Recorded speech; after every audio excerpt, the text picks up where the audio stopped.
It had been some weeks since I left my home behind, as well as all of those who were intent on deciding my fate for me. While I couldn't deny that there was still this nagging voice in the back of my mind, practically begging for answers to all of my lingering questions, I was fighting to ignore it to the best of my ability. I ended up renting a nice, secluded cottage a good 4 states over from the town I left behind. I pulled every cent out of my bank account and trashed my cell phone before I even reached the outskirts of the state I once called home, and was trying to stay off the grid to the best of my ability. It's not easy to find a place without a credit card or the willingness to present proof of identity, but it can be done. I was just doing everything I could to remain invisible to the outside world, in hopes of not being discovered by those who may be seeking me out. Of course, I was well aware that the lodge didn't operate within real-world rules, but the best I could do was hope that I could remain hidden from everyone and everything. I still held on to the book that the elusive Mr. Thatch handed me on our last meeting, convincing myself that I would actually take the time to read through it at some point. With my name being credited as the author of the damn thing, I knew I would have to read the words that I had apparently written, or will write someday, sooner or later. I planned to do everything I can to avoid ever typing out whatever lay bound between the hardcover. I still had to know if it was indeed written by my hands. As any author can surely relate to, we all have our particular style and mannerisms to our works, something of a distinct fingerprint on how we approach storytelling.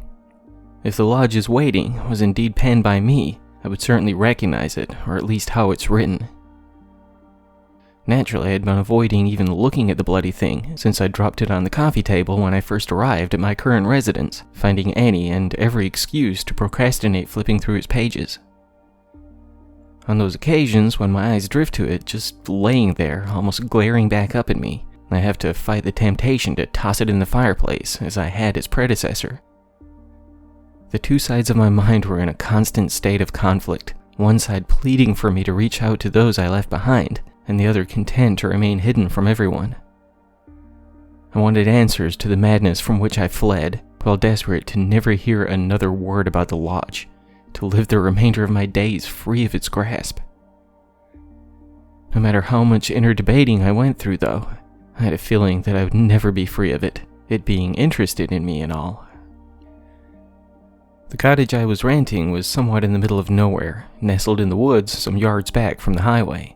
A location that honestly made me wince a little every time I walked outside or looked through the windows to see a forest, not unlike those woods that housed the cabin that left Ted fighting for his life. Though it wasn't the best location or setting for my already troubled mindset, I wanted to be as secluded as I could. It was tricky enough to track down a place I could rent without any paper trail, so it's not as though I had the most plentiful series of options. There was a small town a good 15-minute drive away, and I had already spent a good deal of time just walking around the Main Street area. It's a pleasant little city, not as much of a variety of shops and eateries as I was used to, but still with plenty of different shops to grab everything I had need of at any given time. With everything I had been through over the previous months, I didn't even realize it was approaching Christmas until I saw the decorations being put up in town. While I always loved this time of year, ever since I was a child, I couldn't help but feel that melancholy creeping back up on me upon realizing how very alone I would be for the holiday. Sure, I didn't have any family anymore, and only a handful of friends, but my voluntary isolation all but guaranteed that I would be bringing in the season truly alone. I had already formed a passing relationship with some of the shop staff and the handful of restaurants and diners I had been frequenting, but a simple "how's it going" or half-hearted small talk were far from any actual connection. Still, the further I was from those I cared about, the better it was for them in the long run. I had already almost lost a dear friend to this damned investigation, and now that I sought to wash my hands of it completely, I would not endanger anyone else, even those who were attempting to feed me to the lodge for their own reasons. This town was like a slice out of history, with no access to the internet, the occasional satellite dish or antenna in yards or upon rooftops, and even a local movie rental shop. It was honestly quite wonderful to walk through the streets, seeing people coming and going, with not a cell phone in sight. Pedestrians greeted one another as they passed by, stopping to converse here and there, not to pass links or trade TikToks, but to just interact with each other. Though I felt more alone than I ever had before, this place had a certain warmth to it, even with the bitter temperature and quite regular snowfall. Being used to a much warmer climate, I wasn't accustomed to driving on the snow-covered roads, but I would generally leave my car parked by the main strip when I came into town, fetching whatever I needed on foot. Sure, I busted my ass a time or two slipping on the ice over my first few days here, but I learned to tread more softly after that. Arnold Dayton, the owner of the video store, had gotten to know me quite well over the weeks I spent visiting his shop. Well, he had gotten to know Jeffrey Mills, the alias I had been using since arriving in this place. He was an older guy, maybe mid-50s, with stringy long salt and pepper hair, generally tied back into a ponytail, and a shaggy beard. He was a friendly sort, often quite talkative to anyone who visited the shop, although it was sometimes quite difficult to get away from him. It could get annoying, especially when I wanted to just pick something up to suit my viewing pleasure and head back to my secluded cottage, but he had that sort of way about him that made it hard to get pissed at the guy. He came off like an ex-hippie, regularly wearing a variety of band or movie-inspired t-shirts, accompanied by a woolen cardigan or flannel shirt. More often than not, his topic of conversation for any given day was whatever was represented on his shirt. That particular day, I got locked into a conversation about Pink Floyd, one of my favorite bands, for a good 45 minutes, held captive by his apparent refusal to ring up my rentals until the discussion came to a satisfying conclusion. I was honestly quite exhausted by the time I walked out, though chuckling about the childlike enthusiasm of the shop's proprietor. With my bag load of DVDs in hand, I stopped by the local pizza joint before heading to my car. The sun was going down by the time I drove away from the main strip, the snow coming down quite heavily as I drove back to the cottage at a much slower rate than when I had left it. Between the tires feeling as though they wanted to drift across the road with every single twitch of my wrists, white-knuckling the steering wheel almost as tightly as I had when hastily leaving my home behind, it took a good 40 minutes to traverse the 15 miles or so to reach my secluded rental home, but I let out a grateful sigh when I was finally able to cut the engine and head inside. Even with my feeling more at ease than I had in some time, I still winced every time I opened the door to the cottage, halfway expecting a red glow to be hidden away behind the door. I think the sigh of relief I exhaled whenever I saw the soft illumination of the living room light greeting my eyes was all the more exhausting than the last. On this particular day, though, that grateful sigh was interrupted by my foot attempting to slide out from beneath me as I strolled across the threshold. When I glanced down at what had caused my boot to slip across the carpeted floor, I was momentarily completely perplexed by the single sheet of paper, which had apparently been slid beneath the door. Though part of my mind immediately assumed that it was likely nothing more than some flyer advertising a local church or perhaps an exceptional deal on home renovation, the other part, that one had been on guard since the day Forense Jones cursed my life, was not so at ease with what I was reluctant to pick up. I walked on, peeling the paper from my damp boot with my other foot, closing the door behind me and heading to the kitchen to set down my dinner. I was still eyeballing the sheet of paper, fishing a beer from the fridge and pulling a slice of cold pizza from the box, my mind battling between its opposing hemispheres. My appetite waning from my erratic thoughts, that first bite lingered on my tongue, my fingers beginning to tremble. Regardless of how relaxed I had begun to feel, having distanced myself from the madness I hoped to leave behind, I felt that all too familiar pit in my stomach returning with a vengeance. I laid my slice back in its box, popped the cap of my beer, and chugged down half of its contents, still not breaking my gaze from the damp note by the front door. I knew I wouldn't be able to settle down until I investigated it, but I couldn't so much as force my feet to move, let alone walk back toward it. Cleaning off my beer and wiping my mouth with the back of my hand, I took a deep and shaky breath, reluctantly pacing forward. I stood, gazing down at the sheet, still deciding whether to pick it up or just pack my shit and get moving again. I began to chuckle at myself, exhaling another trembling breath as I knelt down, shaking my head at my getting so worked up over such a trivial thing. I whipped the sheet from the floor, still laughing myself, acting more paranoid than a crackhead at the policeman's ball, flipping over the note as I walked back to the kitchen, stopping in my tracks when the single sentence met my eyes. "You're not safe here." My heart racing again, my breathing bordering on hyperventilation, I stepped backwards until I fell onto the couch, still not breaking my gaze from the note. Could someone, one of those I hoped to leave behind, know I was here? Could this just be a simple practical joke slid beneath the door by some cackling teenagers who may have spotted the cottage off the highway? That made sense enough, especially with how much of an open statement the single sentence was.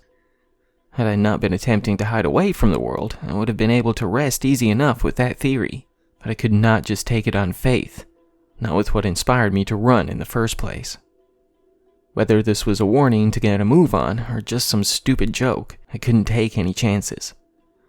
Sure, I had paid up 3 months in advance when I moved into my temporary living quarters, but even then, I knew I would have to move along sooner or later. It looked like it would be sooner after all. Within the hour, I had my bags packed up and loaded into my trunk.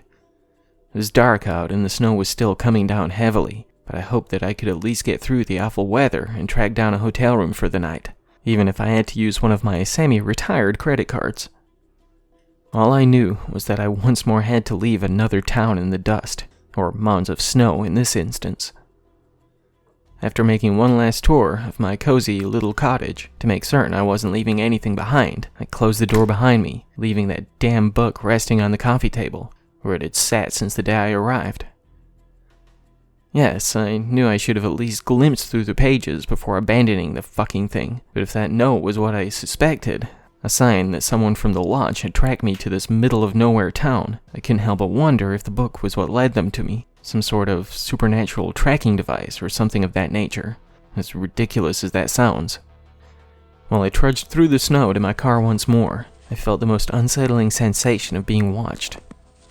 Granted, with my paranoia at an all-time high, I would have likely collapsed at the sound of a distant owl hooting from the darkness, but things were unnervingly silent all around me, something that only made that uneasy feeling all the more intense.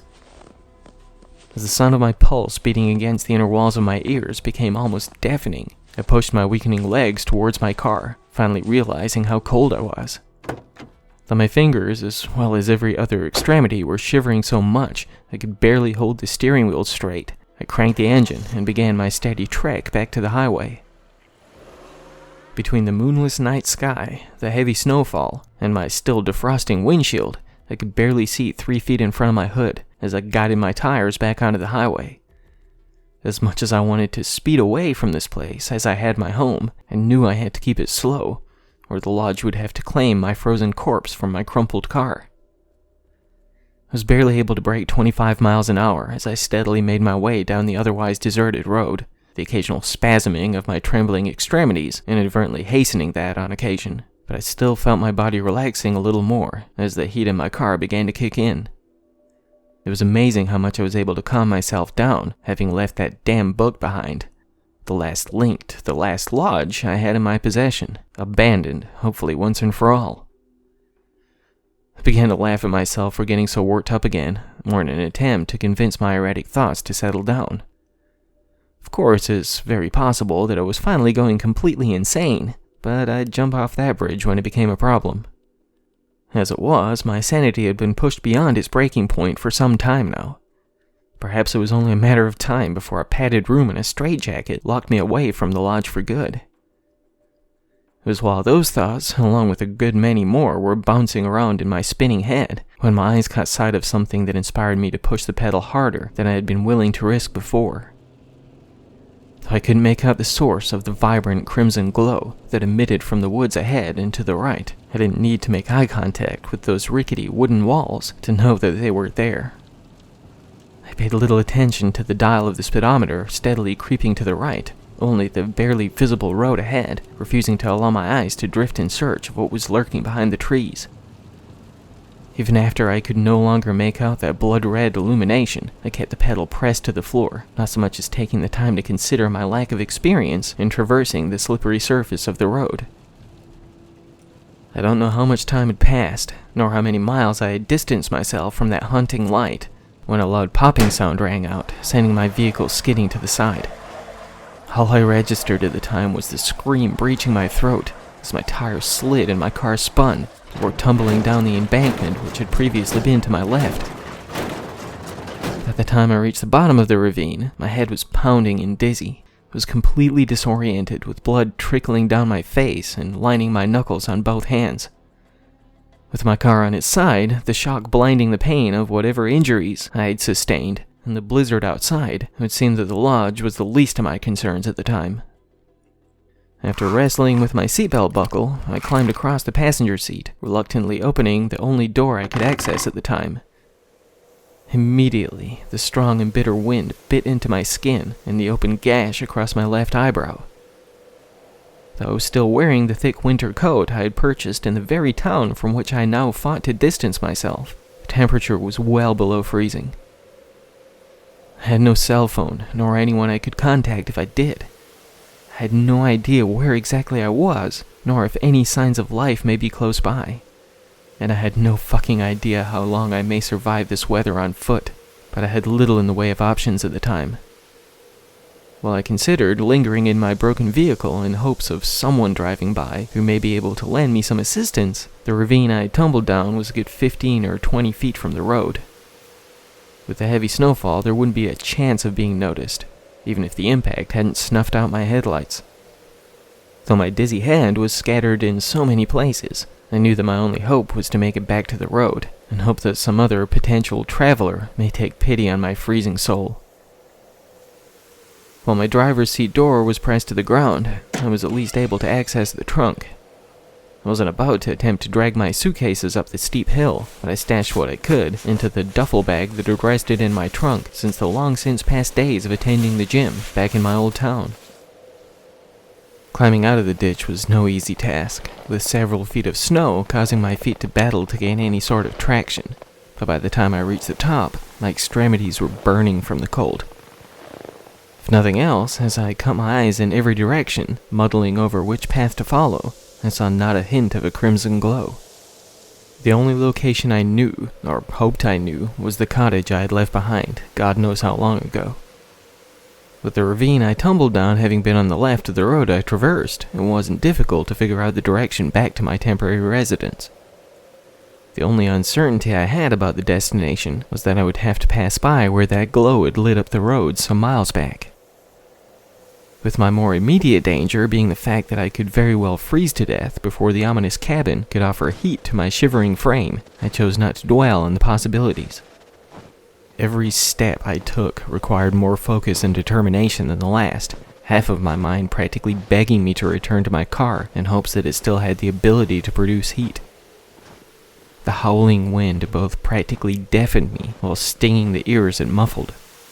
I felt more hopeless by the second, certain that I would finally escape the curse of the lodge after all, but not in the way I'd planned. My drive to plunder on faltering as my goal seemed impossible to reach. I had just about resigned myself to my frigid demise, when a light from behind, casting my shadow across the snow before me, allowed me the slightest ray of hope. With the headlights still a ways off as I turned to face the approaching vehicle, I began waving my arms around to the best of my ability. It looked to be making its way across the slippery road almost as reluctantly as I had at first, but when the large, faded lime-green pickup truck gently skidded to a halt right after it passed by me, I felt my heart racing once more, not from fear this time, but relief. As I attempted to jog towards it, its tail lights lit up as it backed up in my direction. As soon as it pulled up alongside me, the passenger door opened, the warmth from within the cab already caressing my shivering flesh. "Jeff?" the driver said as I climbed in. "Jay's old flip, good buddy. What in the name of Pete you doing out here?" When my eyes met those of the closest person I had to a friend in this town, I allowed a grateful sigh to breach my lips. "Arnold? Oh, thank God. You're a fucking lifesaver. You go off the road or something? That gash don't look good." "Yeah, damn tire blew out, I think. I might have been going a bit too fast when it happened," I said, laughing, while feeling the most amazing sensation of blood returning to my shivering fingers. "Dang, son. Was you in a rush or something?" No. I guess I just didn't realize how fast I was going, you know? You gotta be more careful in this weather, good buddy. How about I take you to the hospital, huh? That gash might need some stitches." Nah, I'm good, I think. Could you maybe just take me back to my cottage? It's not far. Ain't no sense in being hard-headed," he said, chuckling and shaking his head. "Hit like that? You might have a concussion." "Yeah, I appreciate it, man. I'd rather get home and crawl into the shower if it's all the same." Not only did I want to get off this damned road and change into some less damp clothes, but I didn't want to risk exposing my true identity at the hospital. Perhaps it was my overactive mind allowing the paranoia to hide who I really was to even the most innocent of circumstances, or simply the fact that I was beyond exhausted that made me crave the comfort of my abandoned cottage, even if it was potentially not safe there. "Your call, good buddy," he said with a chuckle. Minutes later, we were pulling off the highway, approaching the small house from which I had fled what may very well have been hours ago by this point. Though I had been terrified of lingering not too long ago, I let out a grateful sigh when we came to a halt. Sure, most of my things were locked away in the trunk of my car I had abandoned at the base of the steep ravine, and I'd worry about that later. I'd need to arrange transport and see if my vehicle could be repaired soon enough, but all that mattered to me at the time was that this whole ordeal had ended. "You mind if I come in for a bit?" Arnold asked, gazing at me with an expression not unlike the pitiful one I had worn as I trudged down the snowy road. Given that he had quite literally saved me from a likely painful end, I wasn't about to deny his request, even if I just wanted to be alone at the time. "Of course, man. That's the least I can do." As I had left the cottage in a hurry, the heat was still going strong when we entered, a most blissful sensation to my still trembling skin. Yes, the cabin of the truck was good and toasty, but sitting in my damp clothes did not make for the most relaxing ride. "Make yourself at home," I said, peeling off my drenched coat. "There's beer in the fridge, the remote is on the table, and feel free to grab something to eat if you like. I'm gonna jump in the shower." As I walked to the bedroom, dropping my duffel bag to the floor, I heard the mumbling voices of the movie I had left in the DVD player in the living room. It caught me off guard at first, having gotten used to being alone in the cottage, but also a bit guilty for running off and leaving the rentals behind. When the warm water sprayed around my already drenched frame, I chuckled at myself for acting so erratically before, damn near getting myself killed on account of my paranoia. By the time my extended cleansing came to a close, I remembered the other item I had left behind, almost stopping my content heart once more. I threw on some fresh clothes as quickly as I could, almost tripping over my pants as I attempted to pull them up. I ran from the bedroom, fearing that the book left upon the coffee table may have already entranced the one who saved me from a potentially frigid demise. The second I arrived in the living room, prepared to tackle the bearded man to the ground, prying the book from his fingers, I let out another grateful sigh when he just gazed back at me from the couch, giving me a nod. "I grabbed you a beer," he said with a smile, gesturing with the bottle in his hand to the one on the coffee table, right next to the damn book. "Thanks, man," I said, my pulse regulating again. My fingers were still trembling as I lifted the beer, taking an enthusiastic swig, spilling half of its contents down my gullet. I considered trying to inconspicuously slip the book away, tossing it into the bedroom before taking a seat, but I didn't want to draw any unwarranted attention to it. Given the fact that he had prepared me a drink while not being enraptured by the thing, I had to assume that he was not bound as a potential victim of the lodge. I just settled down into my recliner, my head loopy from the combination of my paranoia and the grueling events of the day. I assumed that's why my head was spinning, anyway. But the more my vision faltered as I attempted to focus on the movie my guest had been immersed in, I grew aware of the strange aftertaste accompanying the beer swishing around in my mouth. "You alright, Cameron?" Arnold asked, leaning forward on the couch. "Yeah, I'm just... What did you call me?" The bottle slipped from my fingers, falling to the floor and spilling its remnants across the carpet. "Ah, dang it. I meant to say Jeff. Guess the name on that book caught my eye. That cover, it's beautiful. What did you put in my drink?" "Why? I couldn't tell you what it's called. You just told me it'd knock you right out. Jay's whole flip, friend. I didn't expect to hit you this fast." I tumbled from my chair as I attempted to get back to my feet. My head was so fucking loopy, but I hoped I could at least make it to the bedroom, locking the door behind me. When I hit the floor, landing right into the puddle I had spilled across the carpet, Arnold casually strolled up to where I lay, gazing down at me with that smile still plastered to his face. "I sure am sorry about all this, good buddy. I'm just doing what I gotta." "You're one of them," I said, not asking but stating the facts. "You're with the lodge." Not exactly," he said, his smile finally fading as he crouched down beside me. "Not yet, anyway.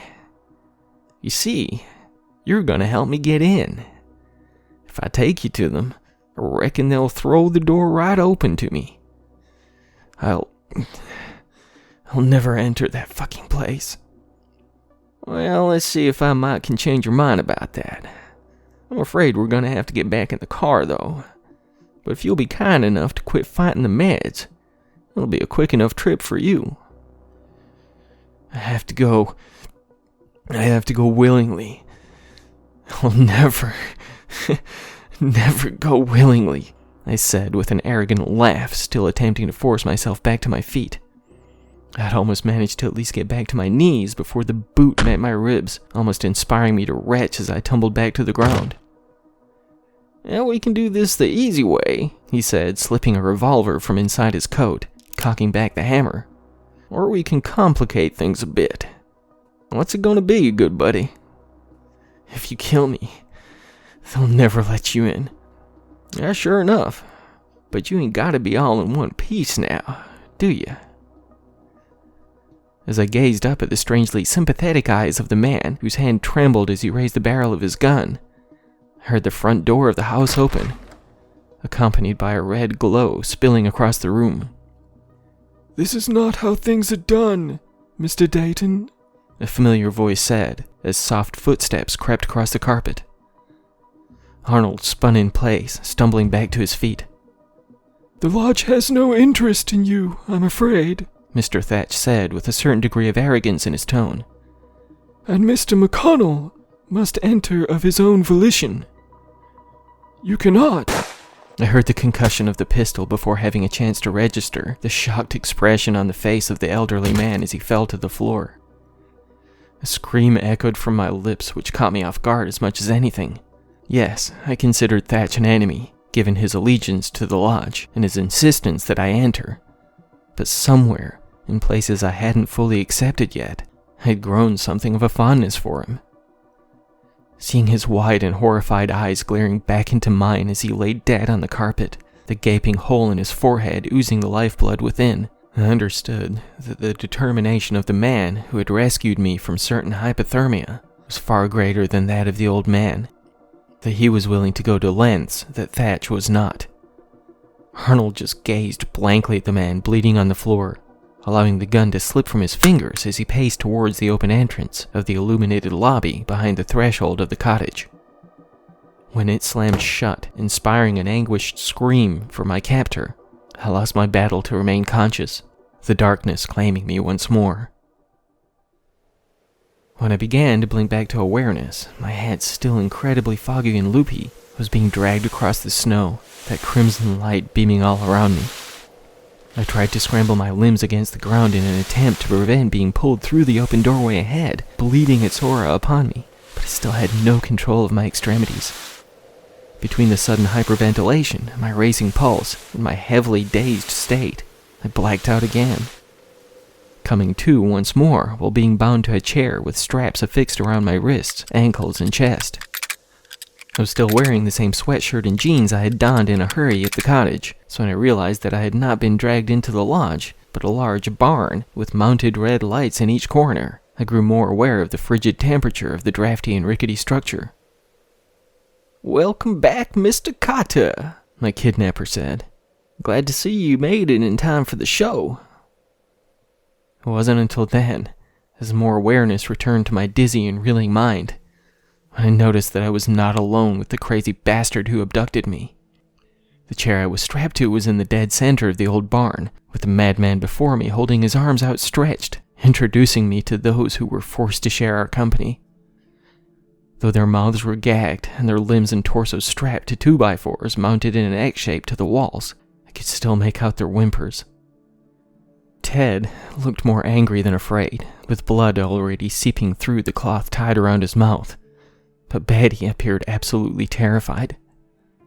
Both of them were stripped down to their underwear, their flesh turning a very similar shade of blue, looking as though they may already be on the brink of giving in to the bitter cold. "Let them go, you son of a bitch!" I screamed, fighting against the bindings with every ounce of energy I had. "I'd be happy to let him go, good buddy," Arnold said in an unsettlingly kind voice. "All you gotta do is agree to walk on into the lodge. Not only willingly, but with me by your side." "Fine," I said, not fully accepting what I was agreeing to, but desperate to set his captives free. "I'll do whatever you want, just let them go." His entire face lit up like a puppy at the park, cutting his eyes from mine to behind me. He gave a subtle nod and a wink, seemingly to another unseen occupant of the old barn. I turned my head, vaguely making out a shadow at the rear of the room with my periphery. "Proceed," a deep voice stated, almost too quietly to register. But he said," Arnold stuttered, with his eyes beginning to well up as he stared, trembling at the shadowed figure. No other words came from the back of the room, nor were they necessary, it seemed. The DVD peddler just gave an almost defeated nod, glancing back down at me with something of an apologetic and sorrowful expression, before steadily strolling to where his other two captives were mounted to the wall. "I'll go!" I screamed, my heart threatening to beat through my chest. "For God's sake, don't do this! I'll enter the lodge! I swear to Christ I will!" As he drew closer to the two who screamed out in unison in pleas muffled by their gags, our captor pulled a long serrated blade from a sheath on his belt. "I'll fucking go in! I swear! Just please don't!" He just glanced back at me, over his shoulder, letting out a shaky breath before raising the knife, trembling in his grip, sliding it across Ted's chest. My friend screamed through the rag in his mouth, blood spilling down his torso while he writhed against his bindings. "Stop!" I shrieked, battling just as hard as my friend did to try to break free. "I'll go! I'll fucking go! Please just stop!" He pulled the blade free, burying it into the shoulder of his victim, twisting it from side to side. I continued to yell my pleas to yield his assault, but he just pulled the weapon free before digging it in again, this time into the side of his midsection, again turning the blade while it was buried to the hilt. "No more!" I shouted. "I'll do whatever you want. Just please, for fuck's sake." He swiped the blade quickly again, transforming the deep gash on my friend's chest to a similar X shape as the planks he was mounted upon. Ted coughed, blood leaking through his gag, before his head fell limp. I could only hope that he had passed out and not that the freezing cold and blood loss had claimed him. I still wrestled against my bindings, praying to everything I held holy that I could stop this madness, as Arnold backed away from Ted, shifting his gaze to the beautiful brunette, whose eyes shed a river down her pale cheeks. "Why are you doing this?" I screamed out as he held the blood-soaked blade to her chest, his hand trembling all the more violently. "I have to," he spoke in little more than a whisper, his voice cracking with the words. "Why?" I begged. As he dropped his arm to his side, the knife almost slipping from his grasp as his hand bounced upon his hip, he turned back to face me, tears lining his own face. "Continue," the voice from behind me called out, sounding more unhinged than his calm demeanor before. Just give me a minute. Let me explain," Arnold said, I suspect more angrily than he intended, with the expression on his face drifting from saddened to afraid. "Please. Just a minute." Nodding his head to the one he gazed upon, he shifted his eyes back to meet mine, walking towards me, with his body still shivering. Whether it was due to the frigid cold, the guilt of his actions, or the fear of who he had asked permission to speak, there was no telling. I need to enter the lodge," he said, a melancholy look in his eyes. "It's my only chance." "Then enter! Just walk the fuck in. Why go to this?" "I wasn't invited. We're not all welcomed in with open arms. Good buddy," he said, a contemptuous expression replacing the more timidly afraid one. "I gotta prove myself worthy to enter. and hand you over to it as well. I already said I'd go in. Stop this madness already. Ain't that simple. You gotta wanna go in. You gotta want it so bad that you won't chicken out at the last second. You gotta be so scared not to go in that you won't even consider turning tail. You can't make me any more willing than this. You don't need to torture my friends or anyone else. I'll walk through that door right fucking now if you lead me to it, but nothing can make me want to. Not like this. Enough. The voice called from behind me. Proceed. No, I screamed. If you insist on continuing with this, I swear to Christ I'll never walk through that door. Proceed. Why? I asked, turning my attention back to the man before me, ignoring the one behind. Why do you need to enter? I'm dying, Cameron, Arnold said, his desperation evident in his gaze. Stage 4 pancreatic cancer. The Lodge can save me. It can heal me. But you'll be trapped. You'll be a prisoner. It's better than the alternative, he said with a heavy sigh, turning back to face the beautiful woman with the dark, wavy hair. It's them or me. Call me a coward if you need to, but this is my only option. Please, I said, my voice cracking while he paced back towards his next victim. Please, don't.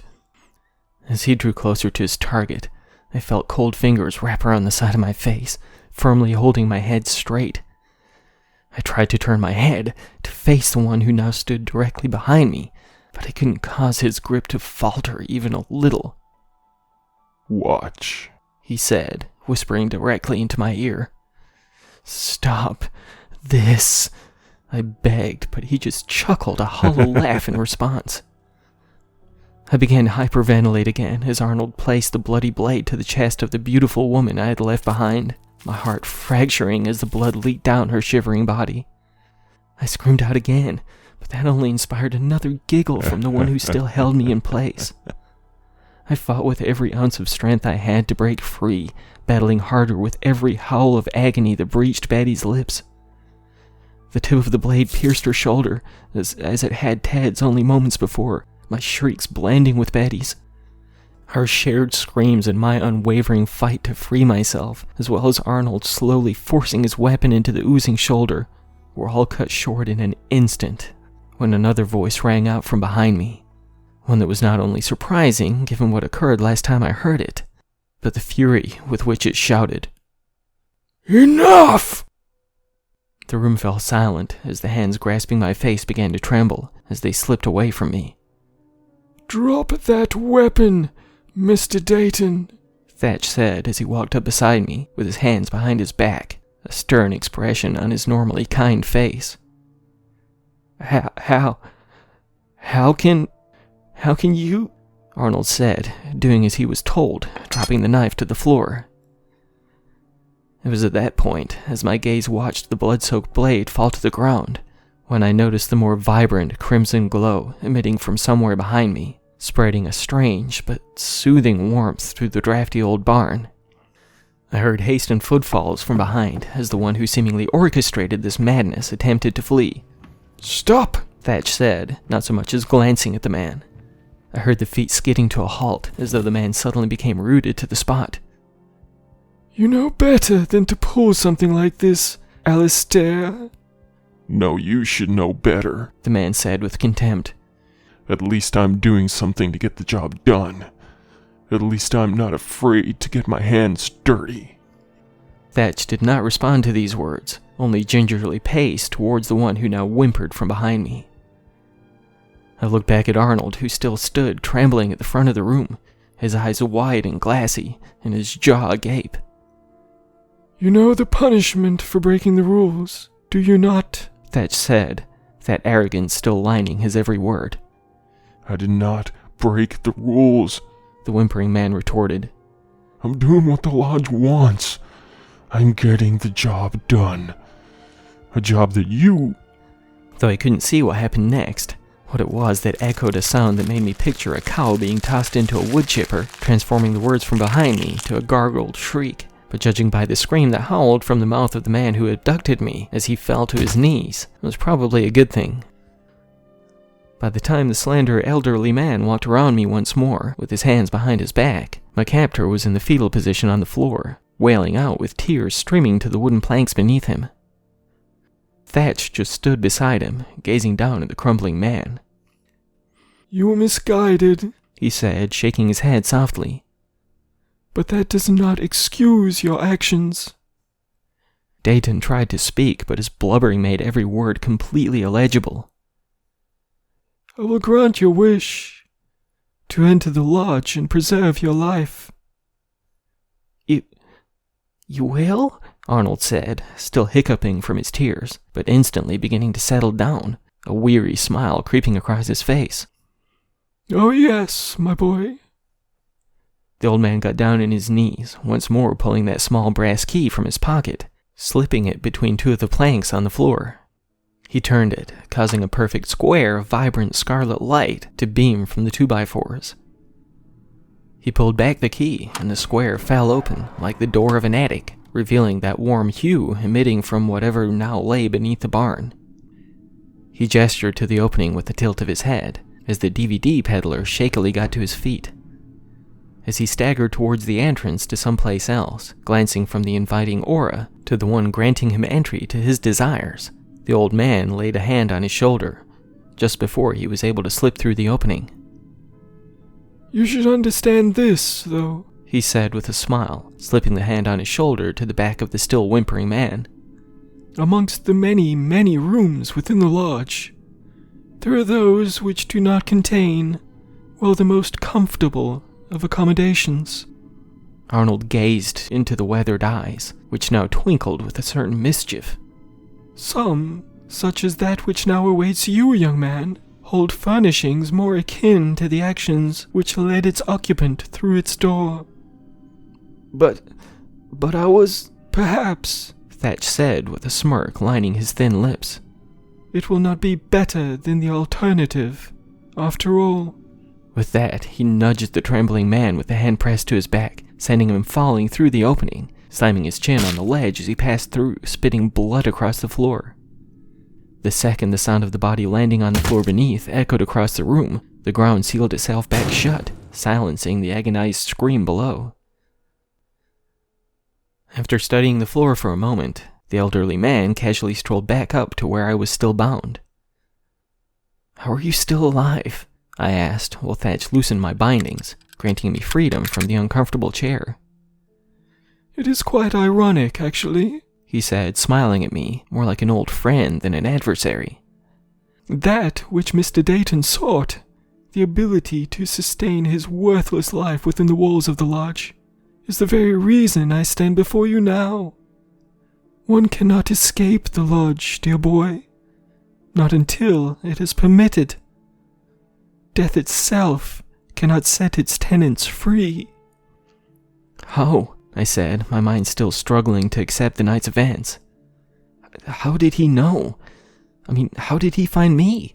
How did you find me? Alas, it was you who unintentionally found him, dear boy. This town has something of a connection to the lodge, with many doorways between its boundaries.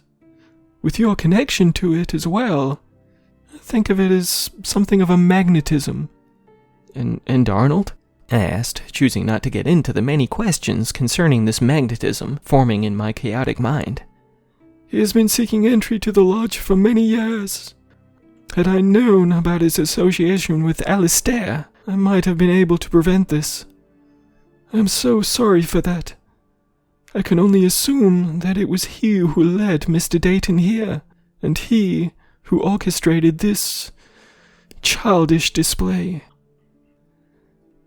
By the time the approaching sirens registered in my still cluttered mind, as I cut loose Betty and Ted, both of whom seemed to be barely hanging on, the old man who saved our lives had somehow slipped away.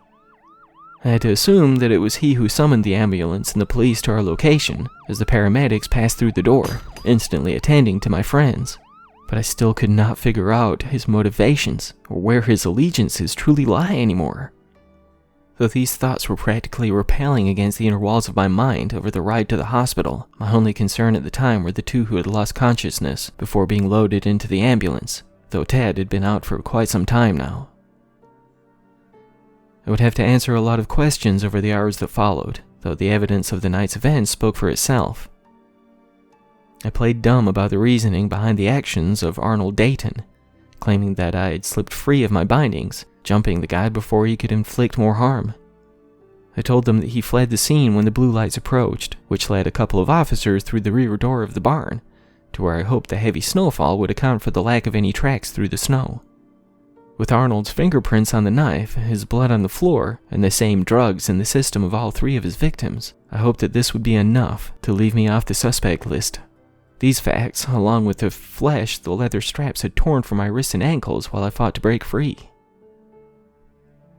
When Ted and Betty awakened, they were able to provide their side of things, how they had been drugged in their homes several days back, waking to find themselves imprisoned in a dank basement before being transported to the barn.